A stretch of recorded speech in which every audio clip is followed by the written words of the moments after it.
Hello everyone. So in this tutorial we will see how do we create a simple Hello World application using C# language in Visual Studio. So like whoever is new to .NET and you are new to C# language also, okay, so this tutorial which will only tell you how do you start the projects in Visual Studio, okay, so that is going to help all of you. So I will first select Visual Studio, okay, from here. So I will choose this application. Okay, once it is selected, I will go to File because we have to create the project in Visual Studio.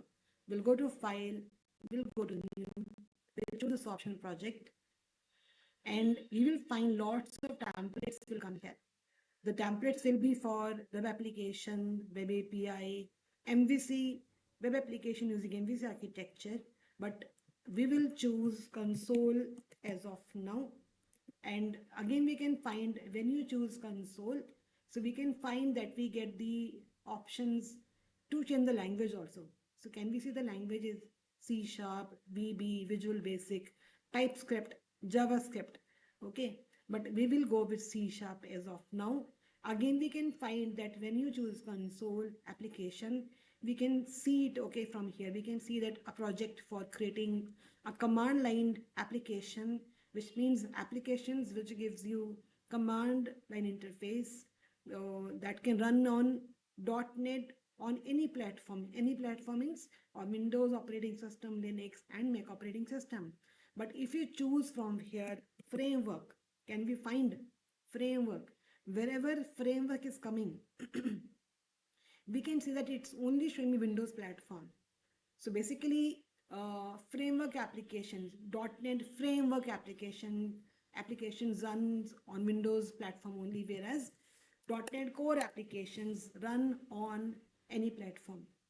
Yes, so I will go with this template console application which runs on multiple platforms. Let me choose this template. You will find something like this. We can see it is telling you this is console application. This is language that I'm going to use, which will run on Linux, Mac operating system, and Windows operating system, and it's a console application. So again, we find project name and solution name and the location also. So let me change the location. So by default, this is the location. This is the location by default where the projects are stored by default. C drive, users and the username, source and repos. This is the default location which comes by default where the projects get stored, but I can change it anytime. I want to suppose store the projects. Let me name it as suppose practice. Okay, so which means I want to store the projects at this particular path, and we can find that by default project name and solution name are both are same, but we can change it. Let me make it suppose this is solution 1. This is the project name. Let me change it to Hello World app. So solution is basically container for multiple projects. So let me click on next from here. It is asking me to select the framework, which version you want to go with. I will go with this version. And as of now, just check this option. Do not use top level statements. We'll discuss it later in the later tutorials. Then click on create from here. And once you click on create, we will get a project. And we can find by default, we get this. Okay, so we can find Solution Explorer over here, which basically tells you about the solution and the projects that it contains. So we can find that this is the name that I gave to the solution, solution 1. And right now there is only one project. It is telling you it contains one project, and we can find this project is there, which is coming by default.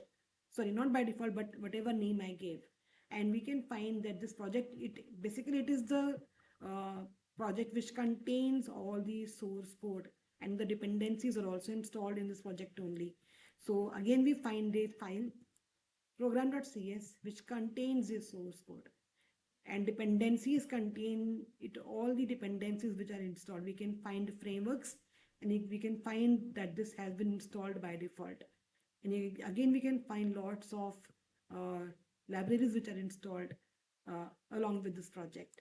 So, okay, we'll go to this file now and we can find that program.cs is the file. CS means C sharp because it's a C sharp project, and we can find that we get a namespace with the same name, the name which I gave to the project. Again, we will not discuss it right now, okay? So, but we get this structure by default. So we get a namespace and the project name and the namespace. They're by default same. We get a class and the class is named as program by default, which contains a main method. And we know that whatever language we have already learned, like C, C++,